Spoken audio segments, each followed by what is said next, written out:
The Assembly will now come to order. The Chief Clerk will call the roll.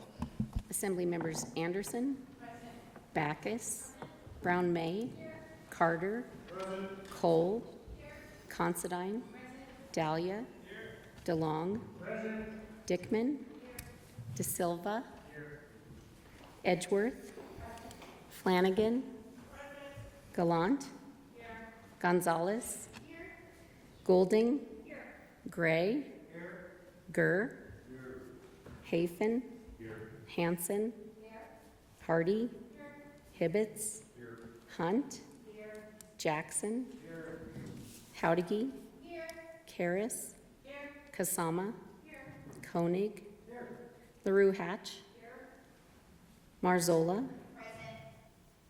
Miller, Monroe Moreno, Moore, Mosca, Nadim, Wynn, O'Neill, Orentlicker, Roth, Torres Fawcett, Watts, Urick, Speaker Yeager. Here, Assembly Member Howdigi.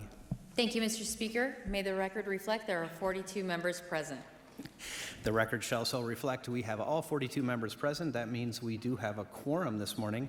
Would members of the Assembly and guests please rise? We have the prayer this morning by Pastor Paul Larson from St. Paul's Lutheran Church here in Carson City. Living One, we give you thanks for this day and the privilege of serving our communities. As we gather to deliberate, legislate, grant us wisdom and humility. Remind us of who our neighbors are and guide us to seek the common good, to bridge divides and resist the forces that sow discord. Fill this chamber with a spirit of cooperation and justice, that our work may honor the trust placed in us. Amen. Please remain standing for the Pledge of Allegiance. I pledge allegiance to the flag of the United States of America and to the republic for which it stands, one nation, under God, indivisible, with liberty and justice for all.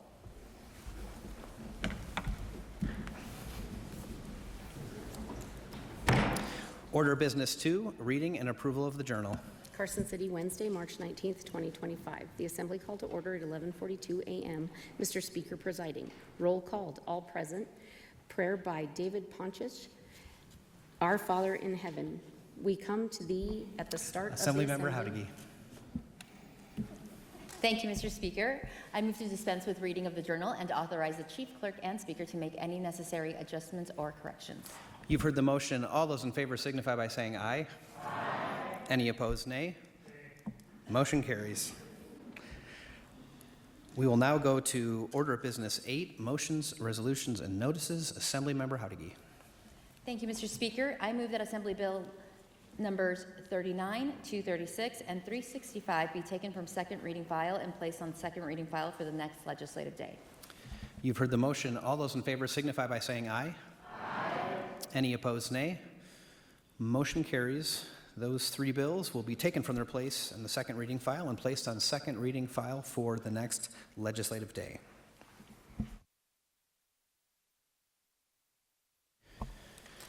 The Assembly is going to be in a brief recess, and we're now going to invite to the podium a very special guest that we have with us today, and that would be Mr. Mark Twain.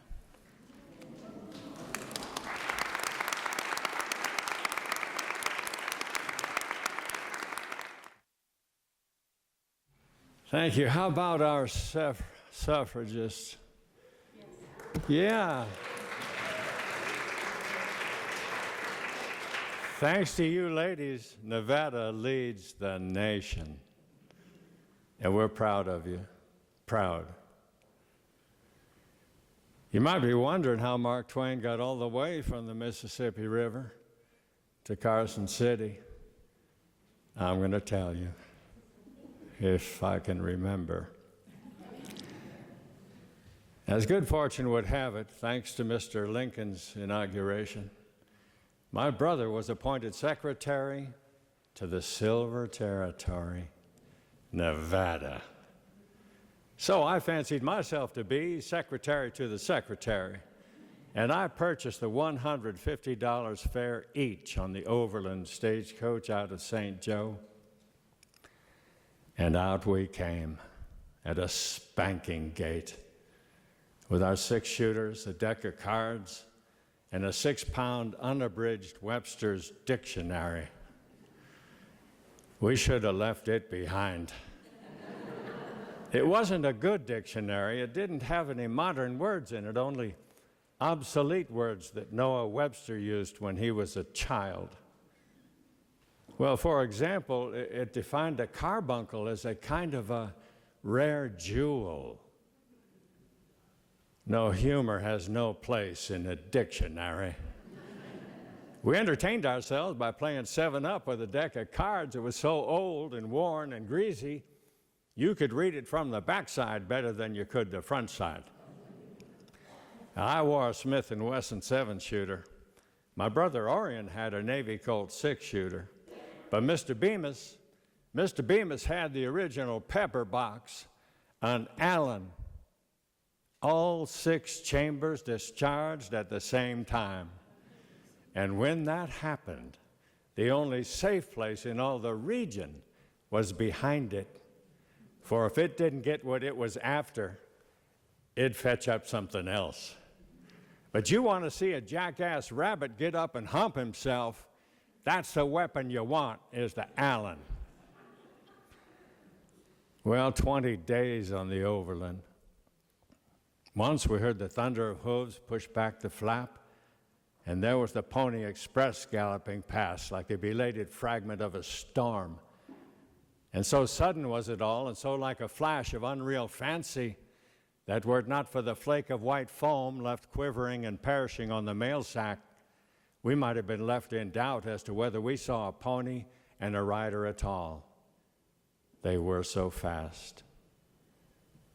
But imagine with me, if you will, we'd climb up on top of the box at dawn in our long johns, smoke our pipes and cigars, and watch the sunrise on the prairie. Even to this day, it thrills me to think of the wild sense of freedom that used to make the blood dance in our veins on those fine Overland mornings. And at last, we disembarked in the Silver Land. This was in August of 1861. And back then, I have to tell you, Carson City was the most uninhabitable place on earth. Nothing grew here. Even the birds, when they flew over, carried their own provisions.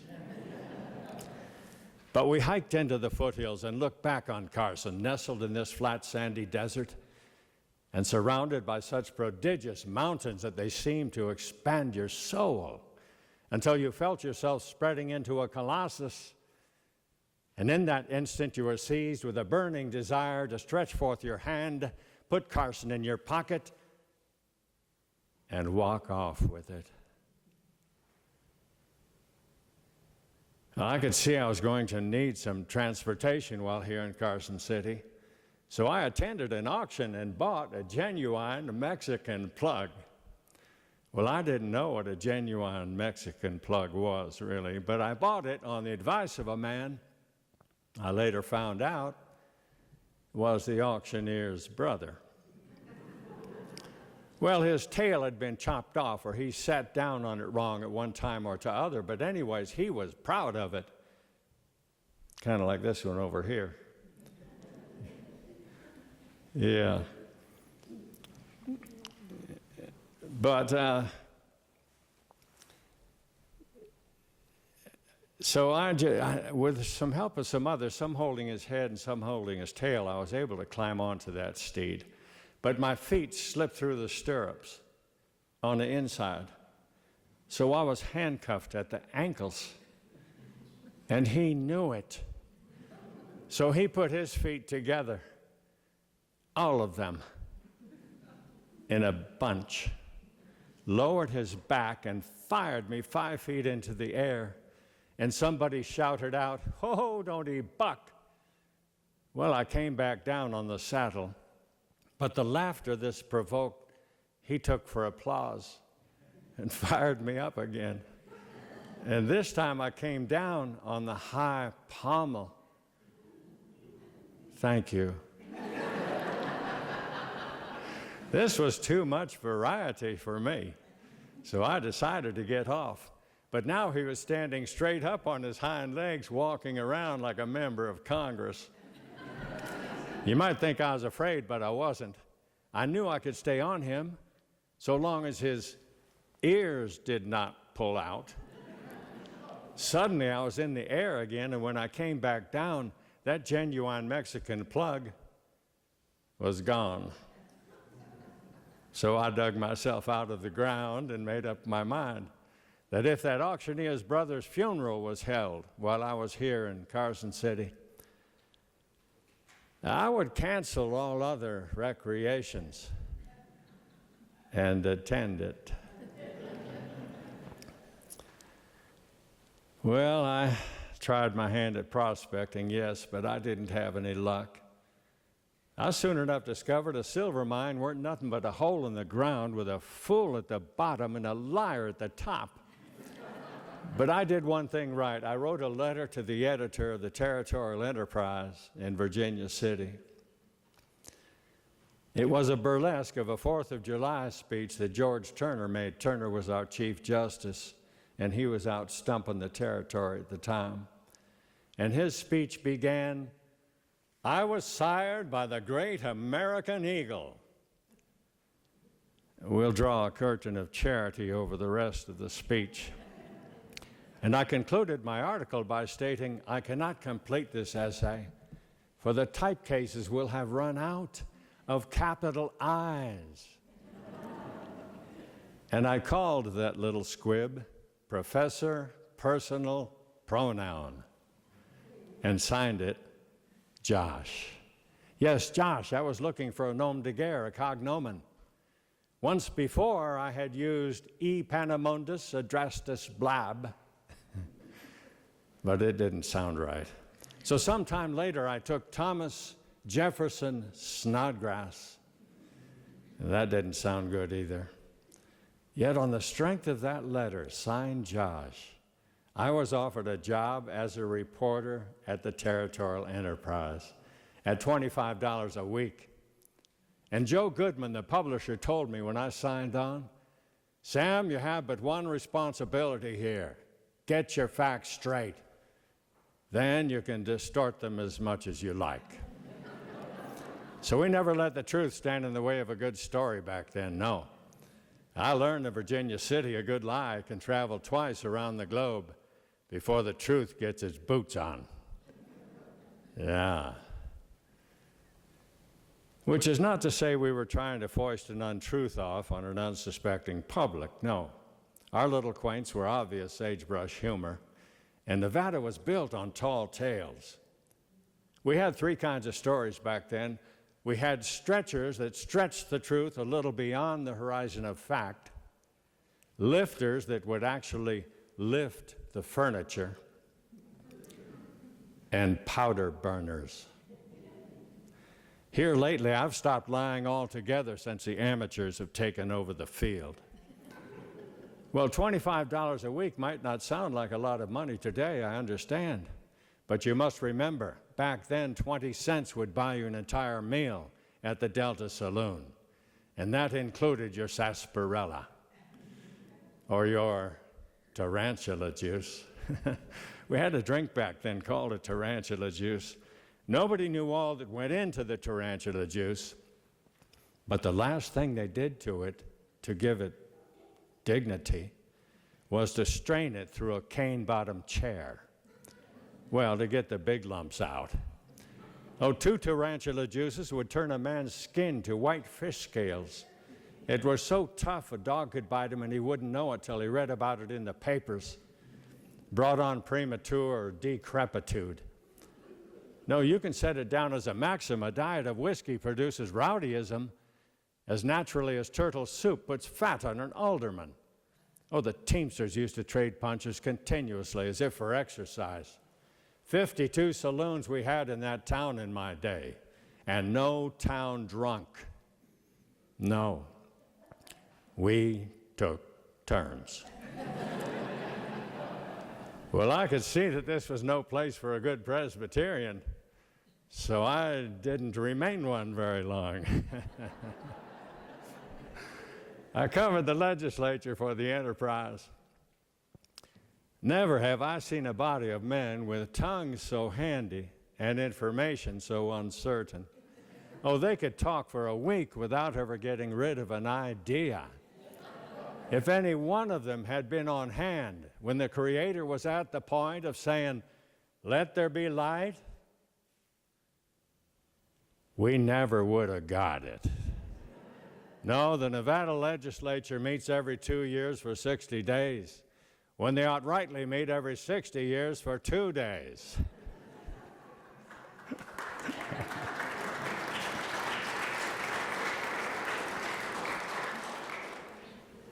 You might be interested in this watch.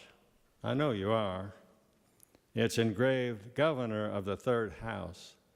The Third House was a loose commingling of legislators, lawyers, and journalists who would gather together at a groggery following a session of the Constitutional Convention and burlesque that day's lawmaking. And I took such great delight in lampooning the legislators themselves, they made me governor of the Third House and asked me to deliver a public talk and charge admission to put a roof on our First Presbyterian Church. So I cobbled together my first public talk and had some flyers made up that said, "The man who's lecturing has a very large nose. Anyone whose nose exceeds its measurement will be admitted free. All other noses must pay $1. Well, 2 or 3 noses did get in free, but we raised $200 and put a roof on that First Presbyterian Church. One of the parishioners was quick to comment, because it was Mark Twain that put a roof on that church, that roof would cave in and mash the congregation. But it never did. Now, I might have told you how I took my name on the river, 2 fathoms being safe water, Twain being the biblical term for 2. And I stuck to that story all my life to protect my wife. I didn't want her knowing how we carried on in Nevada back then, but I can tell you the truth. You see, we would put the paper to bed at the Enterprise and go over to the corner saloon for a restorative to sweeten the bilge waters a little. And old John Piper had the corner saloon. He was a very gracious proprietor. He had a board behind the bar. It was a chalkboard. And on occasion, he'd mark a credit for his favorite customers, of which I am proud to say I was one. These were days before the Internal Revenue Service or record keeping of any consequence, or even currency. We dealt in coins, silver mostly, some gold.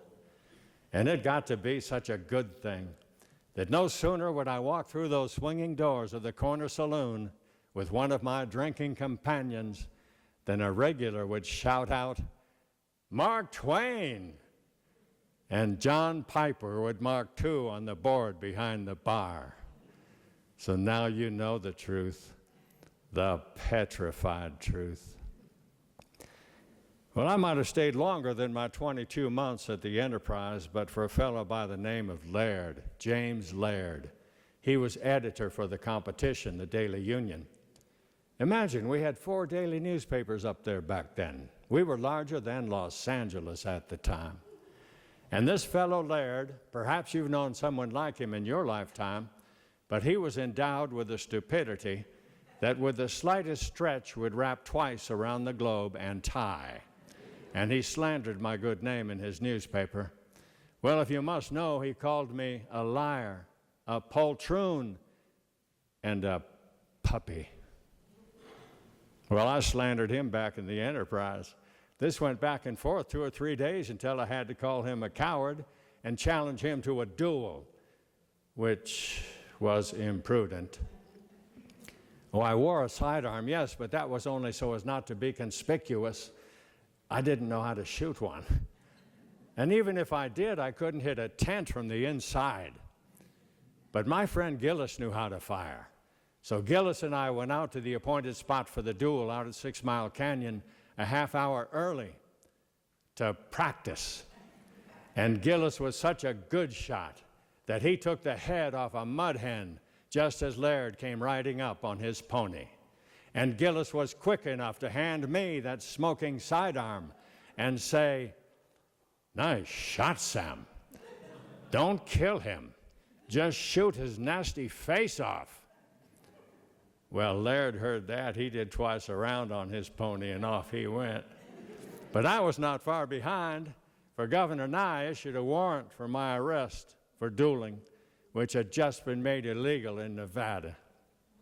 So I decamped for San Francisco to be unemployed. Coldest winter I ever spent in my life was a summer in San Francisco. But when I laid down my pen at the Territorial Enterprise, I had 4 horse whippings and 2 duels owing to me.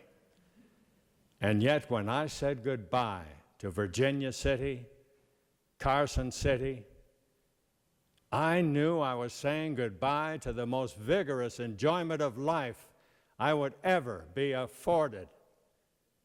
Those days were full to the brim with the wine of life, and there have been no others like them.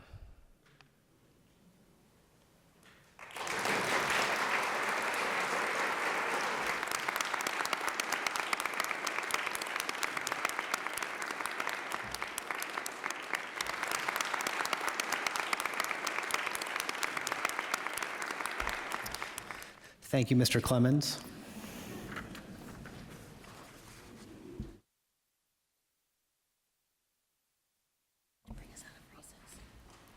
The Assembly will come back to order. We're now going to go to order of business 15, remarks from the floor. I don't really have any way of knowing who has remarks from the floor from up here, so if you could maybe just give me the old elementary school hand raise, that would work. Assemblymember O'Neill, why don't we start? And you do have a microphone at your desk as well, if you guys could share those. There is a speak button on the bottom right-hand side. You're right. Mr. Speaker, before we convened today, you had a few questions for me, which I am now able to answer. The 56th legislative session, Nevada legislative session, was held in 1971.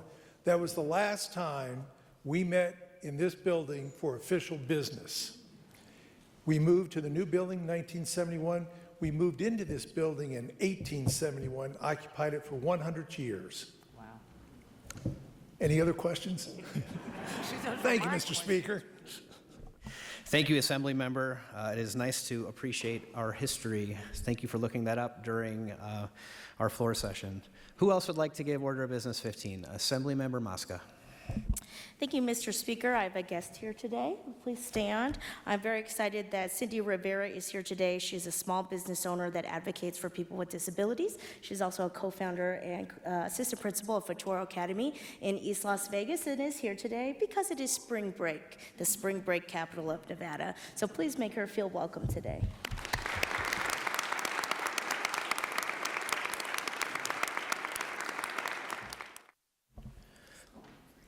Assemblymember Kasama.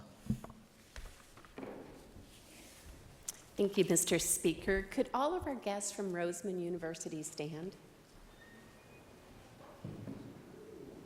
Wonderful. So this has been a banner year for Roseman University of Health Sciences. In the fall, Roseman celebrated its 25th anniversary, honoring the administration, faculty, staff, and alumni in pharmacy, nursing, and dentistry who have made substantial contributions to the healthcare landscape in Nevada and nationwide. In February, Roseman was designated a Carnegie Research University, joining an elite group of institutions recognized for significant research activities. And on February 14th, after over a decade of planning, preparation, and investment, Roseman's MD program was granted preliminary accreditation from the Liaison Committee on Medical Education. The university will admit its first class of 60 medical students in July 2025 in its newly reimagined classrooms and laboratories on its Summerlin campus, continuing its 25-year legacy of educating highly competent medical professionals for our state. Please welcome them and honor them with all of these great accomplishments.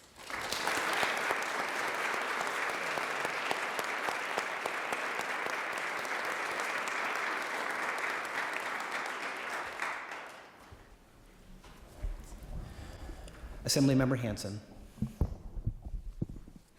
Thank you, Mr. Speaker. With gratitude for this wonderful meeting that we could have here in the Historic Chambers, I just wanted to do a shout out, maybe as we leave. I think the suffragettes have maybe departed to greet us as we leave, but a special shout out to Hannah Clapp and Eliza Babcock in the 1860s.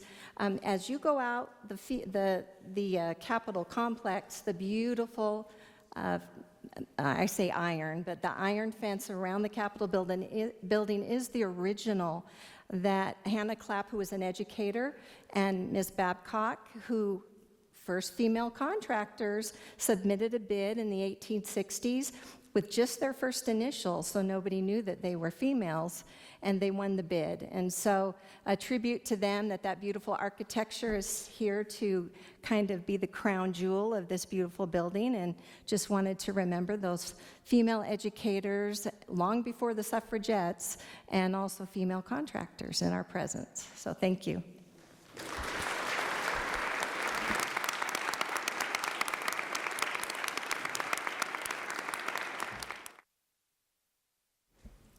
Order Business 15, Assemblymember Carter.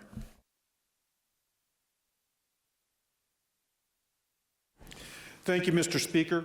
I just want to take a minute briefly to introduce Peggy and Mike Stevenson. Please rise.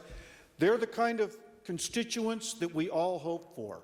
They had a problem, they reached out, they found me, and tomorrow we're presenting a bill to try to address elder abuse and create a peace of mind for other people who have loved ones in assisted living facilities. So please make these great constituents welcome.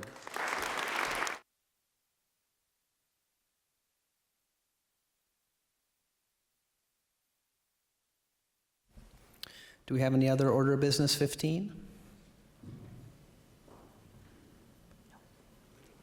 I'm going to take a moment of personal privilege, if I could, because I don't yet know if we're going to have the floor tomorrow, but my mother is her birthday tomorrow, and generally, as you know, she likes to watch the floor sessions.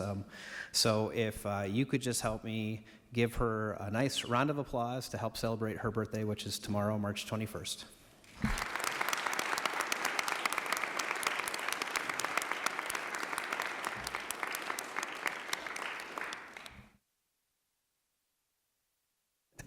My mom does not want me to sing, trust me. I have a voice for silent movies. Any other Order of Business 15? Assemblymember Howdigi. Thank you, Mr. Speaker. I do have an Order of Business 15 before I go to some announcements to the body. We are joined in the building today by Nevada Fertility Advocates, an organization dedicated to helping 1 in 5 Nevadans struggling with infertility through the legislative action, community awareness, and employer advocacy. And Nevadans for Reproductive Freedom, a coalition that is dedicated to establishing the right to reproductive freedom, including infertility care for all Nevadans. On the floor today, we are joined by constituents from across the state who are here for Reproductive Health and Fertility Lobby Day. If they are here and if they could stand so that this body could recognize them and make them feel welcomed, please.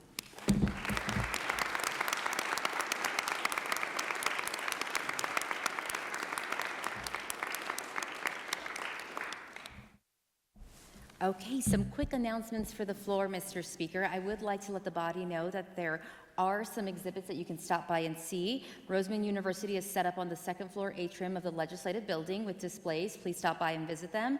Catholic Charities of Southern Nevada is set up in the front foyer until 4 p.m. The Nevada League of Cities, Mayors, and Charities is hosting meetings in room 2200 until 2 p.m. And Youth Lobby Day, hosted by Make the Road Nevada, will be in the building till 3 p.m. Tomorrow, we have the Nevada Broadcasters Association Day. They will be hosting meetings from 9 a.m. to 5 p.m., hosting a luncheon in room 3100 from 11 a.m. to 1 p.m. And before we adjourn, Mr. Speaker, I would like to let the members know that tours of the Capitol will be provided. So if you would like a tour, please hang out here after our floor meeting ends. And before we leave, I know my colleague from the north did recognize some of our suffragettes here, but I do want to let the body know that the suffragettes who are here actually represent real women in Nevada history. And you can learn more about them in the little history book that was provided for us. So please read about them, and please let's recognize them and make them feel welcome for spending their morning, afternoon with us. Thank you.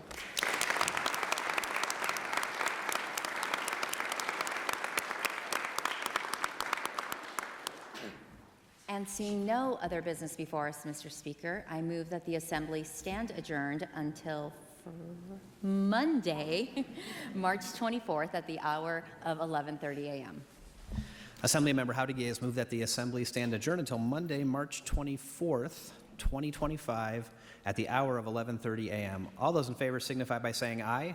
Aye. Any opposed, nay. Motion carries. We are adjourned.